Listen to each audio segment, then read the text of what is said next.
కేంద్ర కార్మిక ఉపాధి మంత్రిత్వ శాఖ ద్వారా తెలుగు రాష్ట్రాల్లోని బీడీ కార్మికుల పిల్లలకు 2024-25 సంవత్సరానికి బీడీ స్కాలర్షిప్ కొరకు దరఖాస్తులు చేసుకోవాలని తెలంగాణ రాష్ట్ర బీడీ వర్కర్స్ ఫెడరేషన్ రాష్ట్ర ప్రధాన కార్యదర్శి సుతారి రాములు తెలిపారు.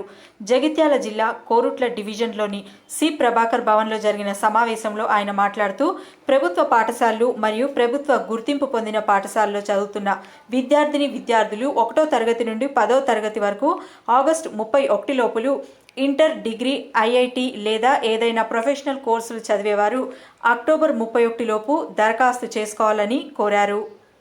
ఈ సమావేశంలో బీడీ కార్మిక సంఘం నేతలు ఎన్ఎం రాధా, మాలన, ఏఐఎస్ఎఫ్ జిల్లా అధ్యక్షులు సమీర్, చాంద్పాషా తదితరులు పాల్గొన్నారు.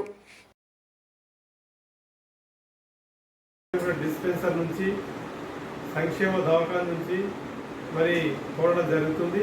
బీడీ కార్మికుల పిల్లలకు మరి ఆన్లైన్లో వెంటనే దరఖాస్తు చేసుకోవాలా. 5వ తరగతి నుండి మరి ఇంటర్, డిగ్రీ, పాలిటెక్నిక్ కాలేజ్ చదువుతున్నటువంటి విద్యార్థులకు ఉపకార వేతనాలు ఇవ్వడానికి కోసం కేంద్ర ప్రభుత్వ సంక్షేమ నిధి నుండి డబ్బులు ఇవ్వడానికి కేంద్ర ప్రభుత్వం నిర్ణయం చేసింది.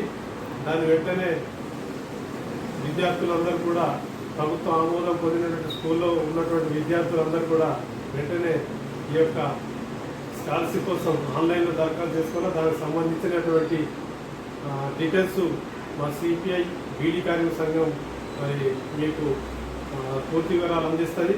కాబట్టి తప్పనిసరిగా మీరు అందరూ దాన్ని దరఖాస్తు చేసుకోవాలని మరి ప్రభుత్వ ఉపాధ్యాయులు, విద్యార్థుల తల్లిదండ్రులు దీన్ని ప్రోత్సహిస్తున్నటువంటి దాన్ని వెంటనే వాళ్ళు విద్యార్థులకు అందే విధంగా స్కాలర్షిప్ ముట్టే విధంగా మరి ప్రయత్నం చేయాలని చెప్పి విద్యార్థులకు ఇంకా కొంచెం ఉపకారం వేతనం అందితే వాళ్ళకు చదువుకోవడానికి భవిష్యత్తులో మంచిగా ఉంటాయని చెప్పి ఏఐటీసీ బీడీ కార్మిక సంఘంగా పోరాటం చేసే ఫలితంగా వచ్చిన దాన్ని అమలు చేసుకోవాలని చెప్పి కోరుతాము. దీన్ని